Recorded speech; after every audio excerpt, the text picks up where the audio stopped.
everyday thing. It's an everyday thing. It's an everyday thing when you let your nuts hang. We don't actually live here. This is his secondary apartment that he uses for his massage studio and other stuff.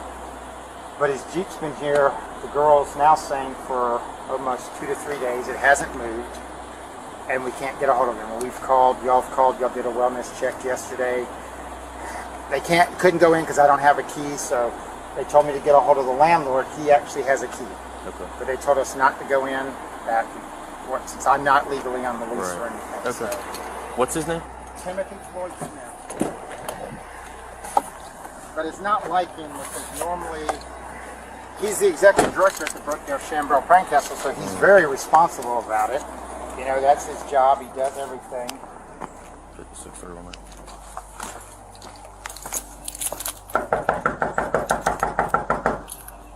Sheriff's office.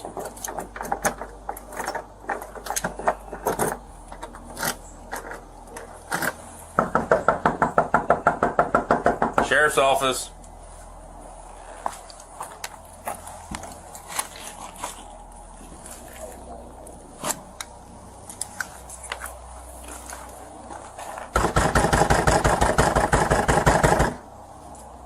Sheriff's office.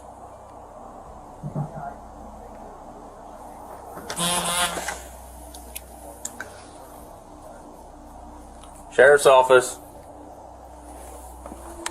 While searching the apartment, the officer discovered the lifeless body of 59-year-old Timothy Smith lying on the bedroom floor. But at this moment, he was found deceased in his own apartment, bearing a dark mark on his neck and visible injuries across his body. The scene was disturbing on its own, yet as soon as the officer began informing Herbert of his findings, the case took a sudden and unexpected turn. Cancel medics. Signal 7. 10-4, signal 7. Yeah. Is he okay? So he's in there and he's not okay? Yeah.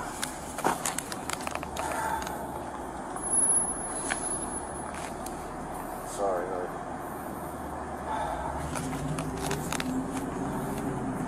Well, they would have been here last night if I hadn't given out the wrong phone number. I didn't give them Jack's phone number for the landlord because I have it in as Jack in Ocala with an L. So I thought it was Jack for landlord, and it's Jack of AA that we saw at our retreat.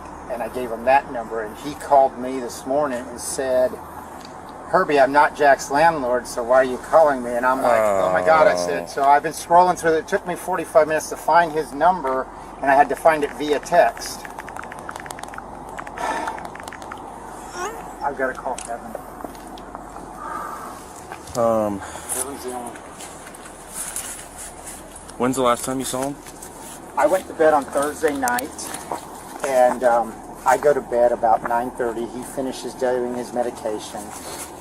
I would say about 11 I heard him get up, but that's not uncommon because he gets up and he'll go do Facebook posting for this stuff called Thrive, and he'll just relax and stuff. But I assumed he was still home, to be honest with you. I got up my regular time, 4:40. I went straight to the gym like I normally do, the Planet Fitness. I came home very quietly because if he's asleep, I try not to wake him because he doesn't have to be to work until 8 or 9. So I went in, took my shower. I left with my work trailer to go to work. I got back because I picked up all the materials, and before I went to the Villages, I figured I'd stop back by the house because I had forgot to get a change of clothes. So I stopped back by the house real quick. I went in. The bed was unmade. He wasn't in the house. You're saying stop by the house, not here. No, my house. Herbert didn't show a single emotion upon learning of Timothy's death. Instead, he remained composed, speaking about the situation as if it didn't involve his own husband. Timothy and Herbert had been together for about 8 years by that point, and had even gone through the journey of getting sober from alcohol during their relationship. Yet Herbert didn't appear shaken by what had happened to his husband. And as unsettling as it may seem, his demeanor didn't change as the investigation moved forward. This is just his Gotcha. massage office, our playroom and stuff like that, because that's what this was set up for, so that way we could host parties occasionally, because we have a 20-year-old daughter and he didn't want to do it at home. And so when I went home, this was out of the... Sounds like that massage party used to get turned up and something got out of hand and somebody ended up garage on Thursday morning before 8. This was not there, so I don't know when he left. And he wasn't there. So I went on to work, and at 4 o'clock yesterday afternoon, I got a phone call from Tammy Warner at Brookdale and said that they have not seen Tim or heard from him. They've been texting all day. So that's when I told her about the apartment. What time was that? That was at around 4 p.m.? Yeah. So then I drove over here. I knocked on I saw the Jeep here, so I knocked on the door and everything. And no answer, no nothing. I called the sheriff's department, and they told me not to go in since I'm not on the lease. So I went on and did that. What? 4 o'clock. Let me interrupt you. 4 o'clock yesterday? Yeah. Okay. Yes. And sir. you have. Hey, one way to tell, I don't know if he's guilty at the moment, but they're saying that he's probably guilty, is that he knows exactly what he was doing at every moment and not showing any emotion because he's already had his alibi. He's had his time to, vent. I haven't seen him since Thursday. Well, since I went to bed, because once I go to Right. sleep, I don't hear anything because I take a couple of sleeping pills and Gotcha. stuff. Because So Thursday he was at the house on 26th Court. yep, Thursday morning. he was not. Because when I went back So there, you're talking about, you mean Friday morning? well, yeah, Friday. Sorry, Okay. Friday morning. Sorry, Friday morning. Yeah, getting Okay. confused because just kind of, yeah. The more Herbert talked, the more suspicious he seemed. At one point, he even claimed it would be difficult to discuss the situation with the detective. Yet throughout the entire investigation, no one saw any sign of that difficulty. And to the officer, this detail did not go unnoticed. They tell you signal 7? Call which one sensitive? Yeah, no, I told him to cancel the signal 7. Signal better. Are we thinking signal 30? Signal 37 gone bad. So signal 5? I don't know. So they live over off Buffington. They rent this place as a massage party playroom. Him and his husband over here, because they don't want their daughter seeing their activities. He's on the floor. All he's got is his shirt on and his shoes. And this is, I don't know if it's a burn or like some type of asphyxiation stuff or what. Yeah, but his phone, I can't find his phone. I don't see any keys. His truck's here. He's been here since Friday morning some point. That's gonna be, yeah, okay. So the landlord came because he didn't want Landlord being the one that's renting this thing out? Yeah. Does he rent gave it me to the this guy? key. Yeah. He rents it to them. The first time he met them was like a week ago because He rents it to the husband and the, husband. or one of them in here, or is this some random Yeah. dude? So this is husband who rent this place. It sounds like it's primarily this guy apartment, even though he's saying they are legally married and all this. So it sounds like this is his spot that he goes to, and then he comes over with him, type thing. Is there third parties involved? Or? Yeah, so I called the wrong Jack. Bruh. Hey, he trying to explain this love making situation, and he like, bro, just tell me what they doing in there. Jack's the landlord. So it's like, oh, can't get a hold of him and needed the key. Well, the Jack that he called him back this morning, was like, hey, I'm not your landlord, why are you calling for the key or whatever? Then he realized he called the wrong Jack, so he called the right one today. He met us over here. Because I know that what's his name came out yesterday and couldn't get any information. We're in Unit C.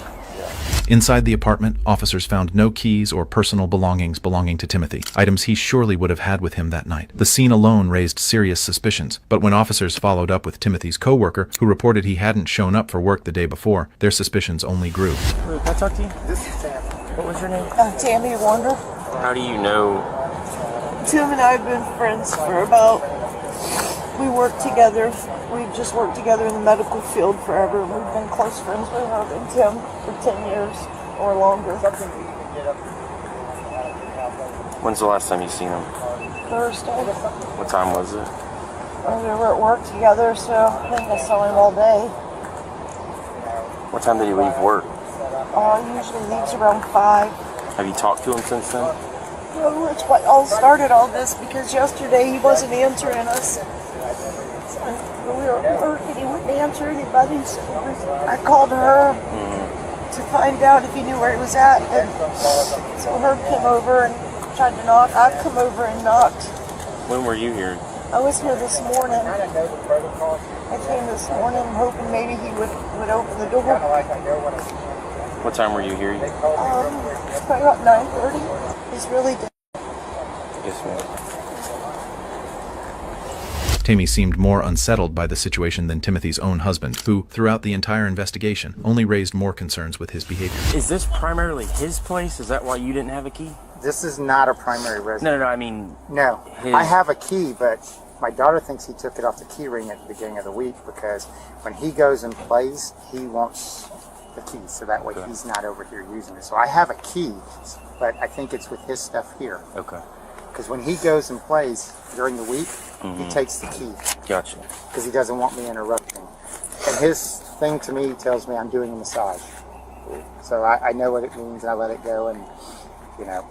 Is the keys to the Jeep on a lanyard or anything?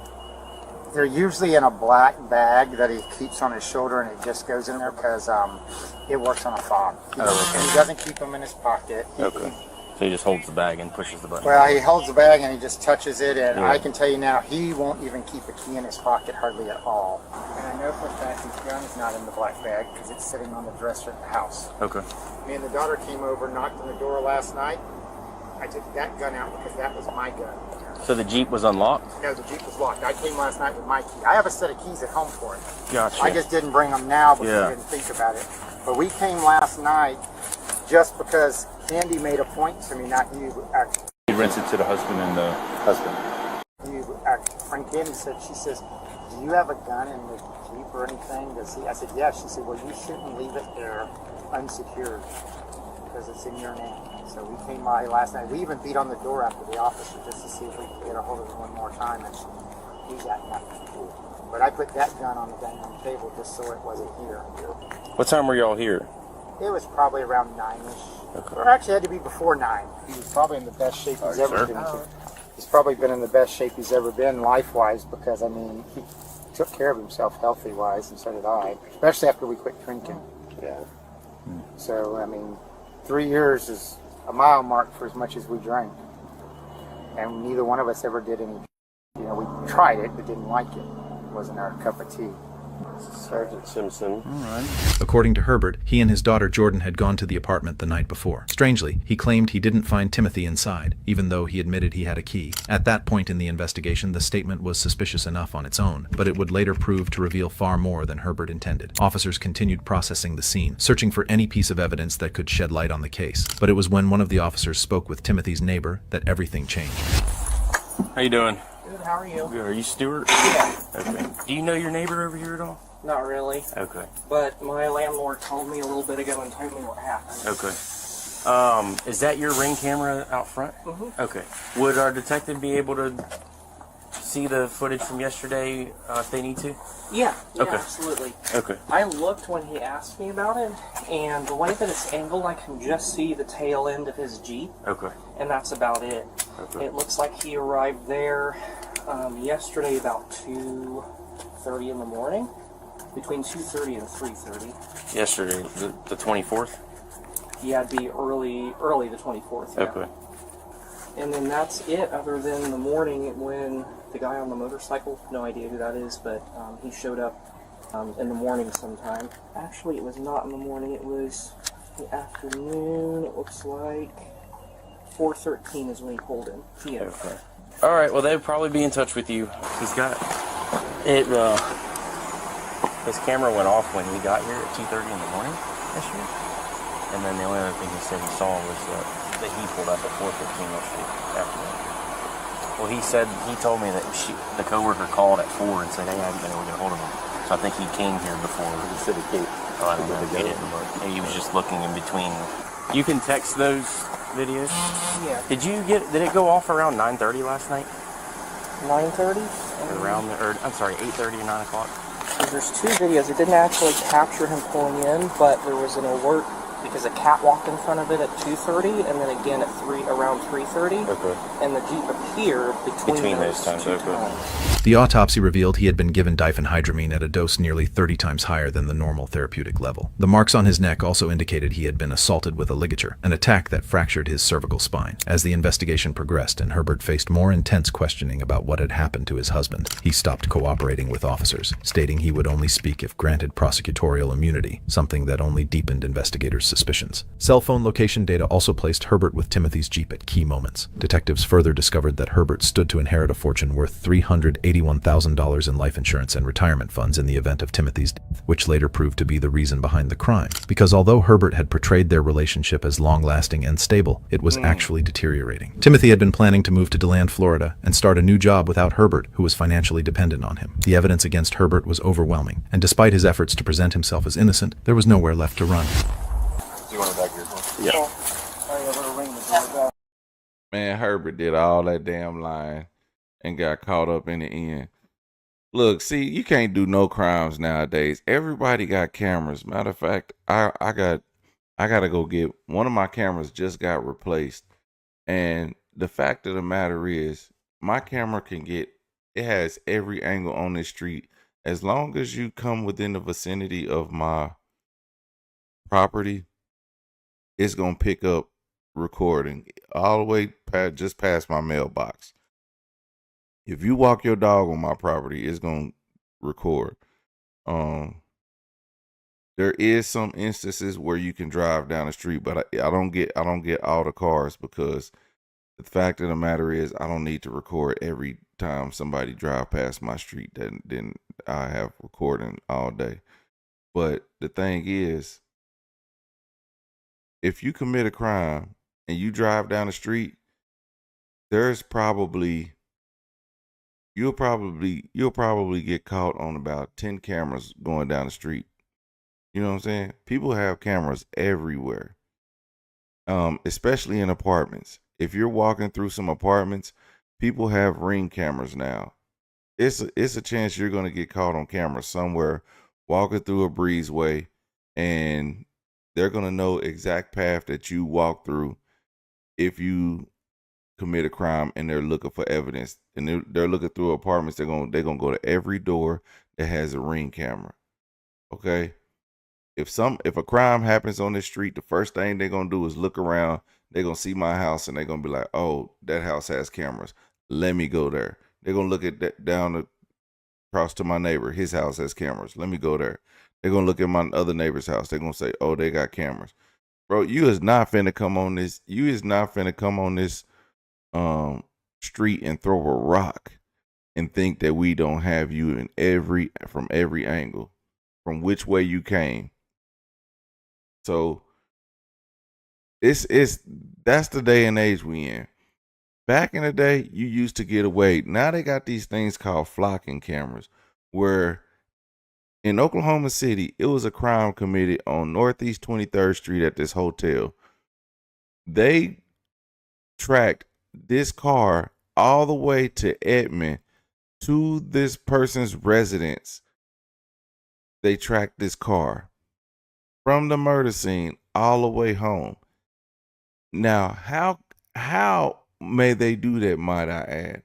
Like, how do they know which car to follow and the timing of this car? Is because every license plate is tracked through every camera. No matter where you go, anywhere throughout the city, they could. If I commit a crime today, they can tell me where I've been.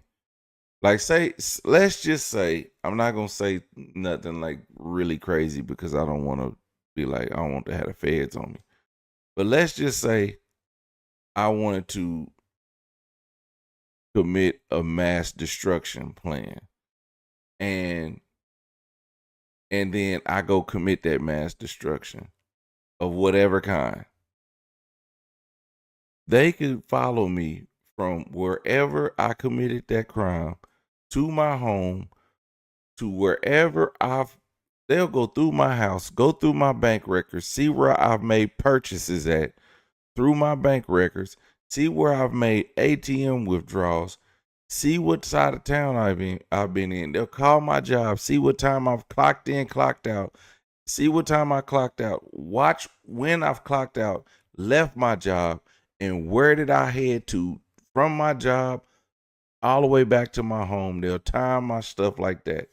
And they will do this all in the name of catching your ass. You done for these days. You're not committing no crimes.